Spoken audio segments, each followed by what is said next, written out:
کی گفتگو کا موضوع ہے نظر بد، نظر بد کی حقیقت اور اس کا علاج۔ سب سے پہلی بات تو یہ ہے کہ ہمارے دین نے جو ہمیں تعلیم دی ہے اس کی روشنی میں نظر لگ جاتی ہے، نظر کا لگنا برحق ہے۔ نبی صلی اللہ علیہ وسلم نے فرمایا العین حق، نظر لگنا حق ہے، برحق ہے، یعنی ایک ایسی حقیقت ہے جو ثابت شدہ ہے، یعنی نظر کے اثرات ہوتے ہیں اور اس میں کوئی شک کی بات نہیں یا اس کا انکار نہیں کیا جا سکتا۔ اور اس کی حقیقت یہ ہے کہ انسانی نظر کے اندر اللہ تعالیٰ نے ایک ایسی طاقت رکھ دی ہے کہ جو دوسرے پر جا کر اثر انداز ہوتی ہے اور اس سے بعض اوقات بیماری بھی لگ جاتی ہے۔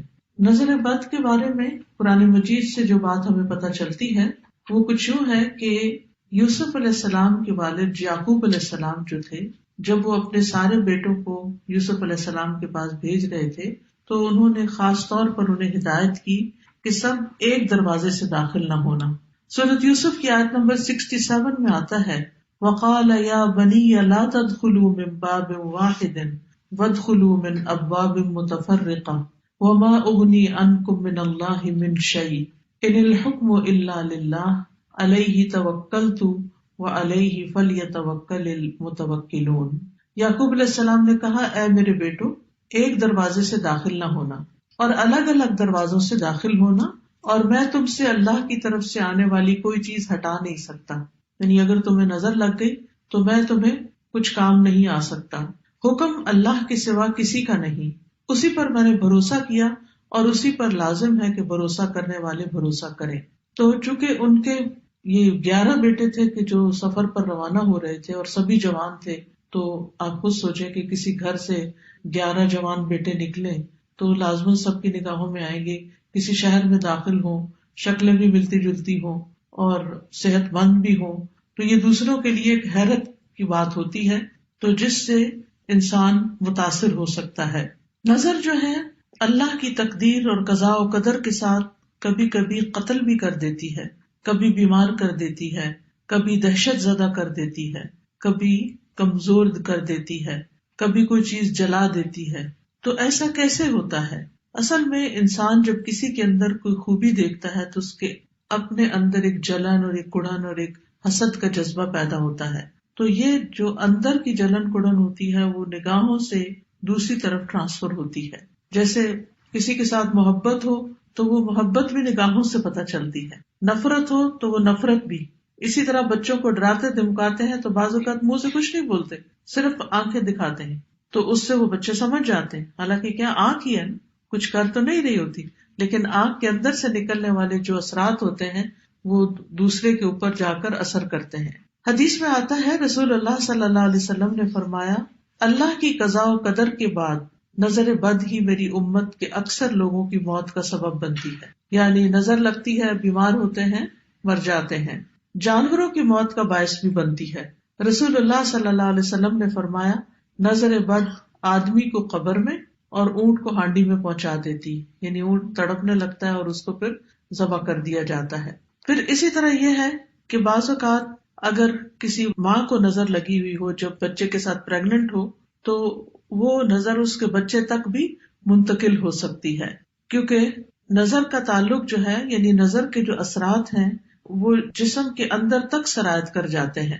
ابن القیم کہتے ہیں کہ حسد نظر بد لگانے کا اصل ہے، یعنی سب سے بڑی وجہ جو ہے وہ حسد ہے۔ کبھی انسان اپنے آپ کو نظر لگا دیتا ہے، کبھی بغیر ارادے یا طبعی فطرت کی وجہ سے اس کی نظر لگ جاتی، یعنی پہلی چیز تو حسد ہے، لیکن کبھی کبھی حسد کے بغیر بھی لگتی ہے، کبھی اپنے آپ کو بھی لگتی ہے اور کبھی کسی اور کو بھی لگ جاتی ہے۔ تو چیز کو دیکھنے اور نہ دیکھنے کا فرق ہوتا ہے کہ آپ کس نظر سے کسی چیز کو دیکھ رہے ہیں۔ کبھی انسان محبت کی نظر سے دیکھتا ہے، کبھی انسان حسد کی نظر سے دیکھتا ہے۔ نظر بد کی 2 بڑی قسمیں بتائی جاتی ہیں، ایک ہے انسانی نظر کا لگنا اور ایک ہے جنوں کی نظر کا لگنا۔ یعنی بعض اوقات انسان کوئی بھی نہیں ہوتا لیکن پھر بھی انسان جو ہے یعنی بیمار محسوس کرتا ہے، کمزور محسوس کرتا ہے، تو اس کی وجہ جنات بتائے جاتے ہیں۔ اور پھر وہ نظر جو ہوتی ہے وہ انسان کو بیمار کر دیتی ہے، جس کے پھر کچھ سمٹمز ہوتے ہیں۔ ام سلمہ رضی اللہ عنہا سے مروی ہے کہ نبی صلی اللہ علیہ وسلم نے ان کے گھر میں ایک لڑکی دیکھی جس کے چہرے پر کالے دھبے پڑ چکے تھے، تو آپ نے فرمایا کہ اس پر دم کرو کیونکہ اسے نظر بد لگ گئی ہے. یعنی اس سے انسان کے خون کے اندر ایسے کیمیکل چینجز واقع ہوتے ہیں کہ اسکن ڈیزیز بھی ہو سکتی ہیں. اور آپ صلی اللہ علیہ وسلم نے یہاں صفعۃ کا لفظ فرمایا جس کا مطلب ہوتا ہے جن کی نظر. یعنی اس بچی کو کسی انسان کی نظر نہیں لگی تھی بلکہ جن کی نظر لگی تھی. اور جنوں کی نظر جو ہوتی ہے وہ انسانوں کی نظر سے زیادہ سخت ہوتی ہے. ابن باز کہتے ہیں کہ نظر کا لگنا برحق ہے جیسا کہ رسول اللہ صلی اللہ علیہ وسلم نے فرمایا، اور یہ انسانوں سے بھی لگتی ہے اور جنات سے بھی لگتی ہے. ابو سعید کہتے ہیں کہ رسول اللہ صلی اللہ علیہ وسلم جنوں اور انسانوں کی نظر بد سے پناہ مانگا کرتے تھے، یہاں تک کہ معوذتین نازل ہوئی، قل اعوذ برب الفلق قل اعوذ برب الناس. جب یہ نازل ہوئی تو آپ نے یہ پڑھنی شروع کر دی اور باقی چیزیں چھوڑ دی. تو اس کے لیے بہتر یہی ہے کہ انسان ہر نماز کے بعد معوذتین پڑھے، کیونکہ یہ ایک طرح کا دم ہوتا ہے، یعنی معوذتین کا پڑھنا. تاثیر کے اعتبار سے نظر کی کچھ اقسام ہیں. ایک ہے العین المعجبہ، خوشی یا تعجب والی نظر، حیران ہو کے کسی چیز کو دیکھنا، خوش ہو کے کسی چیز کو دیکھنا. تو یہ بھی دوسرے کو بعض اوقات لگ جاتی ہے اگر انسان ساتھ برکت کی دعا نہ دے. اسی لیے جب آپ کسی دلہن کو دیکھیں تو ماشاء اللہ بارک اللہ فی، اللہ برکتیں دے، دعائیں کریں، عید مبارک. کیوں کہتے ہیں؟ کیونکہ جب دیکھتے ہیں کہ اچھے کپڑوں میں ہے انسان، اچھا حال حلیہ ہے، تو دوسرے کو فوراً مبارک دی جاتی ہے تاکہ وہ انسان کے شر سے محفوظ رہے. پھر اسی طرح اس نظر کے بارے میں آتا ہے کہ قرآن مجید میں سورۃ الکہف میں اس کا ذکر آتا ہے، وَلَوْلَا إِذْ دَخَلْتَ جَنَّتَكَ قُلْتَ مَا شَاءَ اللَّهُ لَا قُوَّةَ إِلَّا بِاللَّهِ إِن تَرَنِي أَنَا أَقَلَّ مِنْكَ مَالًا وَوَلَدًا. اور جب تو اپنے باغ میں داخل ہوا تو تو نے کیوں نہ کہا کہ جو اللہ نے چاہا، ماشاء اللہ لا حول ولا قوت الا باللہ.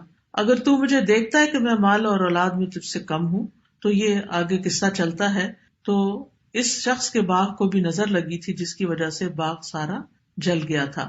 پھر اسی طرح محبت کرنے والے کی نظر لگنا، کیونکہ جو شخص کسی سے محبت کرتا ہے وہ اس کو بہت گہری نظر سے دیکھتا ہے. ابن حجر رحمۃ اللہ علیہ کہتے ہیں نظر کبھی خوشی اور تعجب کی صورت میں بھی لگ جاتی ہے، اگرچہ وہ حسد کے بغیر ہی ہو، اور اگرچہ وہ کسی محبت کرنے والے کی طرف سے ہو، اور اگرچہ وہ نیک آدمی کی طرف سے ہی ہو، یعنی نیک آدمی کی بھی لگ جاتی ہے. اور اگر کسی آدمی کو کوئی چیز اچھی لگے تو اس کو فوراً اس چیز کے لیے برکت کی دعا کرنی چاہیے جو اس کو اچھی لگی ہے، تو یہ اس کی طرف سے دم ہی ہو جائے گا. یعنی وہ دم بارک اللہ فیک کہنا جو ہے، اللہ کا نام لینا، ماشاء اللہ کہنا، یہ ایک طرح سے آپ دوسرے پہ دم کر رہے ہوتے ہیں، اور اس طرح دوسرا شخص شر سے محفوظ رہتا ہے. پھر ہے حسد کرنے والی نظر. قرآن مجید میں حسد کے بارے میں بھی آتا ہے، اور یہ نظر خبیث نفس سے نکلتی ہے، اور یہ شخص دوسرے کی نعمت کو ختم کرنا چاہتا ہے. وہ ایسی نگاہ سے، جیسے کہتے ہیں نا کھا جانے والی نگاہ سے دیکھتا ہے چیزوں کو، کہ جس سے اس کا مقصد یہ ہوتا ہے کہ اس شخص کو جو نعمت ملی ہے یہ اس سے دور چلی جائے. پھر اسی طرح بیمار کر دینے والی نظر، یہ وہ نظر ہے جو بیماری کی تاثیر کے ساتھ اثر انداز ہوتی ہے اور اس کے نتیجے میں مختلف طرح کی بیماریاں لگ جاتی ہیں. ابو ذر رضی اللہ عنہ کہتے ہیں کہ رسول اللہ صلی اللہ علیہ وسلم نے فرمایا، بے شک نظر بد آدمی کو اللہ کے حکم سے دیوانہ کر دیتی ہے. یعنی اگر اللہ کا اذن ہو جائے، جیسے اور جسمانی بیماریاں ہوتی ہیں تو وہ بعض جو ہے وہ ایک سے دوسرے سے تیسرے میں ٹرانسفر ہوتی رہتی ہیں اللہ کے اذن سے، تو اسی طرح یہ نظر بھی اور اس قسم کی بھی تکلیف دہ چیزیں جو ہیں وہ دوسرے تک پہنچتی ہیں. جی پھر ہے عضو کو بیکار کر دینے والی، معطل کر دینے والی نظر، العین المعطلہ، یعنی دوسرے کا کوئی حصہ جسم کا کام کرنا چھوڑ دیتا ہے، یعنی جب نظر لگتی ہے، اور بعض اوقات ہمیشہ کے لیے بیکار ہو جاتا ہے. پھر اسی طرح زہریلی یا آگ والی نظر ایک ہوتی ہے جو اتنی شدید ہوتی ہے کہ انسان مرنے پہ نوبت آ جاتی ہے. اسمعی کہتے ہیں کہ میں نے ایک آدمی کو دیکھا جس کی نظر بہت زیادہ لگتی تھی کہ اس نے کسی گائے کے متعلق سنا، اس کو اس کے دودھ کی دھار کا نکلنا اچھا لگا. اس نے کہا ان میں سے کون سی گائے ہے؟ تو انہوں نے کہا کہ یہ تو فلاں گائے ہے. اصل گائے کا نہیں بتایا تاکہ اس کو نظر نہ لگے. تو کہتے ہیں کہ دونوں کو ہی نظر لگ گئی. تو اسمعی کہتے ہیں جب میں کوئی ایسی چیز دیکھتا ہوں جو مجھے اچھی لگتی ہے تو میں محسوس کرتا ہوں کہ میری آنکھوں سے ایک تپش اور ایک حرارت سے نکلی، یعنی میری آنکھ گرم ہو گئی. تو اس لیے اگر کبھی یہ محسوس ہو تو ساتھ ہی دوسرے کے لیے ماشاء اللہ، بارک اللہ، اس طرح کے لفظ جو ہیں، اور اردو میں بھی جیسے وہ دعا دے سکتے ہیں کہ اللہ تعالیٰ برکت دے، اللہ تعالیٰ ہر نظر سے بچائے، ہر شر سے بچائے، تاکہ دوسرا شخص جو ہے وہ اس تکلیف سے محفوظ رہے۔ تو نظر بد کی کچھ وجوہات ہوتی ہیں۔ سب سے پہلی بات یہ یاد رکھنی چاہیے نظر کے سلسلے میں کہ جو کچھ ہوتا ہے اللہ کے حکم سے ہوتا ہے، اللہ کے اذن سے ہوتا ہے۔ قرآن مجید میں آتا ہے ما اصاب من مصیبت الا باذن اللہ ومن یؤمن باللہ یہدی قلبہ واللہ بکل شیء علیم۔ جو مصیبت بھی آتی ہے وہ اللہ کے اذن سے آتی ہے، اور جو شخص اللہ پر ایمان لائے تو اللہ اس کے دل کو ہدایت بخش دیتا ہے، اور اللہ ہر چیز کو جاننے والا ہے۔ یعنی اگر انسان یہ بات سمجھ جائے کہ کوئی بھی تکلیف کسی بھی طرف سے جو پہنچی ہے مجھے، یہ اللہ کے حکم سے، تو کیا مطلب ہے اللہ کے حکم سے؟ اللہ تعالیٰ کا حکم کیوں ہو جاتا ہے کہ کسی کو تکلیف پہنچے؟ تو اس سے بھی انسان کو دراصل کچھ سکھانا مطلوب ہوتا ہے۔ اب دیکھیے کہ سونا اس وقت تک چمکتا نہیں، خالص نہیں ہوتا جب تک اس کو آگ پہ تپایا نہیں جاتا۔ کھانا اس وقت تک پکتا نہیں اور اچھا نہیں پکتا جب تک اس کو آگ پہ چڑھایا نہیں جاتا۔ اسی طرح انسان بھی اس وقت تک میچور نہیں ہوتا، سمجھدار نہیں ہوتا جب تک کہ وہ مختلف طرح کے مسائل سے، مختلف طرح کی تکلیف دہ چیزوں سے، پریشانیوں سے گزرتا نہیں۔ بہت سے حالات اور بہت سے واقعات ایسے ہوتے ہیں کہ جو انسان کو بہت میچور کر دیتے ہیں۔ آپ دیکھیں کہ وہ بچے جو بچپن میں بہت سے مسائل سے گزرتے ہیں، بڑے ہو کر بڑے بڑے مسئلے ان کو کچھ مسئلہ نظر نہیں آتے، لیکن جو بچے بچپن میں پیمپرڈ ہوتے ہیں، پروٹیکٹڈ پلتے ہیں، بہت لاڈ پیار سے پلتے ہیں، بڑے ہو کر انہیں چھوٹی سی چیز بھی بہت زیادہ تکلیف دیتی ہے۔ آپ دیکھیے کہ ہمارے بچے، ہم جن کو ہر وقت کبھی موزے پہناتے ہیں، کبھی ان کا سر ڈھانکتے ہیں، کبھی ان کو ایک چیز میں لپیٹتے ہیں، کبھی دوسری میں، انہیں کو ٹھنڈ زیادہ لگتی۔ لیکن جو غریبوں کے بچے ہوتے ہیں، جن کے پاس پورا کپڑا بھی نہیں ہوتا، وہ گلی بازار میں سردی کے موسم میں، گرمی کے موسم میں ننگے پاؤں پھر رہے ہوتے ہیں اور ان کو پرواہ بھی نہیں ہوتی۔ تو یؤمن باللہ یہدی قلبہ کا مطلب کیا ہے؟ عبداللہ بن مسعود اس بارے میں کہتے ہیں کہ یہ وہ شخص ہے کہ اگر اس پر کوئی مصیبت آ پڑے تو وہ اس پر بھی راضی رہتا ہے، بلکہ سمجھتا ہے یہ اللہ ہی کی طرف سے ہے۔ پھر اسی طرح سورۃ التوبہ سے یہ پتہ چلتا ہے کہ ہر بیماری، تکلیف کا آنا تقدیر کا حصہ ہے۔ قل لن یصیبنا الا ما کتب اللہ لنا، کہہ دیجئے ہمیں کوئی نقصان ہرگز نہیں پہنچے گا مگر جو اللہ نے ہمارے لیے لکھ دیا۔ یعنی کسی کی نظر ہمیں نہیں لگ سکتی سوائے اس کے کہ اللہ نے ہمارے لیے لکھ دی کہ وہ لگے۔ تو پھر اگر کوئی تکلیف لکھی ہوئی ہے تو وہ پہنچ کر رہے گی، اور اس میں بھی کوئی حکمت ہے۔ ابن عباس کہتے ہیں کہ نظر کا لگنا برحق ہے، اگر کوئی چیز تقدیر پر غالب ہو سکتی تو وہ نظر بد ہے۔ پھر آپ دیکھیے کہ جیسے سردی آتی تو سردی لگ جاتی ہے، گرمی آتی تو گرمی لگ جاتی ہے، ایسے ہی نظر آتی ہے تو نظر لگ جاتی ہے۔ تو سردی گرمی کے بچاؤ کے لیے ہم اس طرح کا لباس پہنتے ہیں، اس طرح کا انتظام کرتے ہیں، ہیٹنگ اور کولنگ کا انتظام کرتے ہیں تاکہ ہم اس کے برے اثرات سے بچے رہیں۔ تو بالکل اسی طرح انسان کو ذکر، اذکار، دعائیں اور تلاوت کا کثرت سے اہتمام کرنا چاہیے تاکہ نظر بد سے پروٹیکشن رہے، کیونکہ نظر لگانے والے کا کبھی تو نشانہ لگ جاتا ہے، کبھی خطا ہو جاتا ہے، اور کبھی سامنے ایسا بیریئر آتا ہے کہ وہ نظر وہیں جل کے بھسم ہو جاتی ہے۔ لیکن اگر کوئی شخص پروٹیکٹڈ نہیں ہے، پروٹیکشن اس کی نہیں ہوتی اذکار وغیرہ کے ذریعے، تو پھر وہ اثرات اس کے اوپر آ جاتے ہیں۔ اسی لیے جو کارڈ آج آپ کو دیا گیا ہے، اس میں ایسی دعائیں لکھی ہوئی ہیں کہ جن کو آپ پڑھ کر علاج کر سکتے ہیں اپنا۔ پھر اسی طرح یہ ہے کہ بعض اوقات امتحان ہوتا ہے، آزمائش ہوتی ہے انسان کی، یعنی انسان نے اذکار بھی پڑھے ہوتے ہیں لیکن پھر بھی اس کو نظر لگ جاتی، یعنی انسان کہتا ہے میں نے تو صبح شام کی دعائیں بھی پڑھی تھی، پھر میرے ساتھ ایسا کیوں ہو گیا؟ تو وہ اس لیے کہ انسان کا ایک امتحان ہوتا ہے۔ جیسے آپ اپنے سردی کے والے اچھے کپڑے بھی سب ہر چیز پہنے ہوئے ہوتے ہیں، اس کے باوجود آپ کو فلو ہو جاتا ہے یا کولڈ ہو جاتا ہے، کہیں نہ کہیں سے کبھی سانس کے ذریعے ٹھنڈ اندر چلی جاتی ہے، کبھی کسی اور ذریعے سے، تو اس کو راستہ مل ہی جاتا ہے اگر آپ کے حصے میں کوئی ایسا امتحان یا تکلیف لکھی ہوئی ہے۔ اب یہ ہے کہ پہچان کیسے ہو کہ نظر لگی ہوئی ہے، تو وہ کون سی علامات ہیں جس سے انسان شناخت کر سکتا ہے، ڈائگنوز کر سکتا ہے کہ یہ نظر ہے۔ کبھی ایسا ہوتا ہے کہ جس کو نظر بد لگتی ہے وہ اپنے خواب میں نظر لگانے والے کو دیکھتا ہے، یعنی وہ شخص خواب میں نظر آ جاتا ہے، کبھی ایسا ہوتا ہے کہ جس پر نظر ہوتی ہے اس کو کوئی غشی، غنودگی، ضرورت سے زیادہ نیند کا آنا یہ شروع ہو جاتا ہے. کبھی وہ بے ہوشی کے عالم میں اس شخص کا نام لے لیتا ہے کہ فلاں نے نظر لگائی. پچھلے دنوں مجھے کسی نے بتایا کہ ان کے کوئی رشتے دار تھے، تو اسی طرح وہ اچانک بیمار ہوئے اور بے ہوش ہو گئے. تو وہ بار بار ایک شخص کا نام لے کے اس کی نظر لگی ہے، اس کی نظر لگی. ان کو یہ بات نہیں پتا تھی، لیکن جس وقت میں نے کلاس میں بتائی تو وہ میرے پاس آئی کہ ایگزیکٹلی یہی چیز ہوئی تھی. تو بعض اوقات ایسا بھی ہوتا ہے کہ خواب میں، بعض اوقات بے ہوشی میں انسان کو پتہ چل جاتا ہے کہ یہ تکلیف کہاں سے آئی ہے.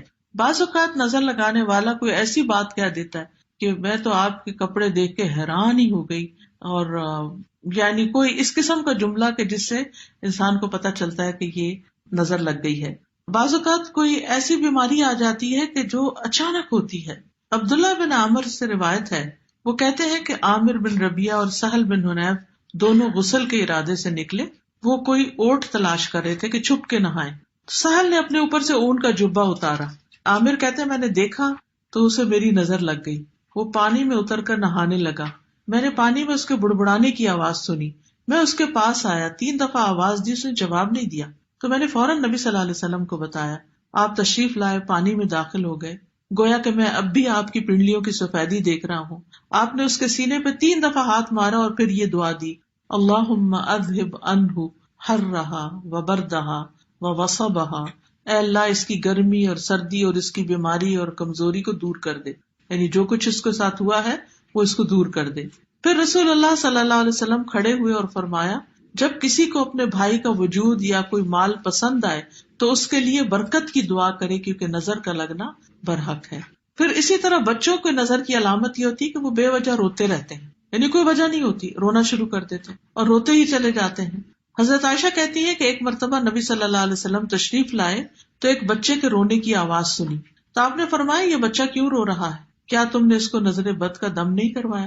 ایک تو ہوتا نا بھوک لگی بچہ رو پڑا، پیمپر گندا ہے تو رو پڑا، لیکن ایک یہ ہے کہ سب کچھ کر لیا آپ نے اور پھر بھی چپ نہیں کرنا. جن ماں نے بچے پالے ہیں ان کو اچھی طرح اندازہ ہوگا کہ، اور کوئی نہ کوئی واقعات بھی ایسے یاد ہوں گے کہ جب بچے نے ایکسٹرا آرڈنریلی تنگ کیا اور کسی طرح چپ ہو کے نہیں دیتا تھا، تو ایسی صورت میں فوراً دم شروع کرنا چاہیے. وہی دم جو نبی صلی اللہ علیہ وسلم حضرت حسن اور حسین پہ کیا کرتے تھے، اعوذکما بکلمات اللہ التامات من شر کل شیطان وہامۃ وعین اللامۃ. اسی طرح آپ صلی اللہ علیہ وسلم نے حضرت اسماء بنت امیس سے کہا، کیا بات ہے، میں اپنے بھائی کے بیٹوں کے جسموں کو دبلا پتلا دیکھ رہا ہوں، کیا انہیں فقر و فاقہ رہتا ہے؟ انہوں نے عرض کیا، نہیں، بلکہ انہیں نظر بد بہت جلدی لگ جاتی. آپ نے فرمایا انہیں دم کرو. تو میں نے آپ کے سامنے چند کلمات پیش کیے تو آپ نے فرمایا انہیں دم کرو، انہیں کلمات سے کرو. پھر اسی طرح آپ صلی اللہ علیہ وسلم نے یہ بھی فرمایا کہ نظر کا لگ جانا برحق ہے، اور یہ کبھی اوپر چڑھنے والے کو پھسلا دیتی ہے. جیسے سیڑھی سے ٹرپ ہو گئے، آپ اچھے بھلے اتر رہے تھے یا چڑھ رہے تھے، آپ کو پتہ ہی نہیں چلا اور ایک دم آپ نیچے آ گئے. پھر اسی طرح یہ ہے کہ اس سے پروٹیکشن کس طرح کریں، دعائیں اور اذکار تو ہیں، لیکن یہ ہے کہ اپنی نعمتوں کا بہت زیادہ چرچا نہ کریں، یعنی ہر وقت اپنے سکسیس سٹوریز نہ سناتے رہیں، کیونکہ اس سے جن لوگوں کی زندگی میں کوئی کمزوری ہوتی ہے، کوئی کمی بیشی ہوتی ہے، وہ غمگین ہوتے ہیں، دکھی ہوتے ہیں، تو ان کے اندر سے بھی ایسی چیزیں نکلتی ہیں جو دوسرے کو متاثر کرتی ہیں. رسول اللہ صلی اللہ علیہ وسلم نے فرمایا، ضرورتوں کو پورا کرنے کے لیے ان کو رازداری میں رکھ کر مدد حاصل کرو. بے شک ہر صاحب نعمت حسد کیا جاتا ہے، ہر نعمت والا شخص حسد کیا جاتا ہے. پھر اسی طرح یہ ہے کہ حاسد سے محتاط رہنا چاہیے. جب آپ کو پتا ہو کہ کوئی ایک شخص جو ہے، کیونکہ جو حسد کرنے والا تو اس کے چہرے پہ بھی آ جاتا ہے، وہ آپ کی نعمت سے خوش نہیں ہوتا، تو پھر انسان بجائے اس کے کہ اس کو بلیم کرے، خود محتاط رہے. پھر اسی طرح مال میں کچھ اچھا لگے تو ماشاء اللہ لا قوت الا باللہ کہے، اور اگر اس کے علاوہ کوئی چیز اچھی لگے تو بارک اللہ کہے. پھر اسی طرح نظر بد سے بچنا ممکن ہے، اور اس کے لیے صبح و شام کی دعائیں پڑھی جائیں اور قرآن سے علاج کیا جائے، کیونکہ قرآن مجید جو ہے وہ شفا ہے. سورۃ فصلت میں آتا ہے، قل ھو للذین آمنوا ھدی وشفاء، کہہ دیجئے یہ ان لوگوں کے لیے جو ایمان لائے ہدایت اور شفا ہے. سورۃ الاسراء میں آتا ہے، وَنُنَزِّلُ مِنَ الْقُرْآنِ مَا هُوَ شِفَاءٌ وَرَحْمَةٌ لِّلْمُؤْمِنِينَ وَلَا يَزِيدُ الظَّالِمِينَ إِلَّا خَسَارًا. اور ہم قرآن میں جو کچھ نازل کرتے ہیں وہ مومنوں کے لیے تو شفا اور رحمت ہے، مگر ظالموں کے خسارے میں ہی اضافہ کرتے ہیں۔ تو قرآن سے علاج کس طرح ہوگا؟ سورۃ الفاتحہ پڑھیے، کیونکہ سورۃ الفاتحہ کا نام ہی شفا ہے۔ آیت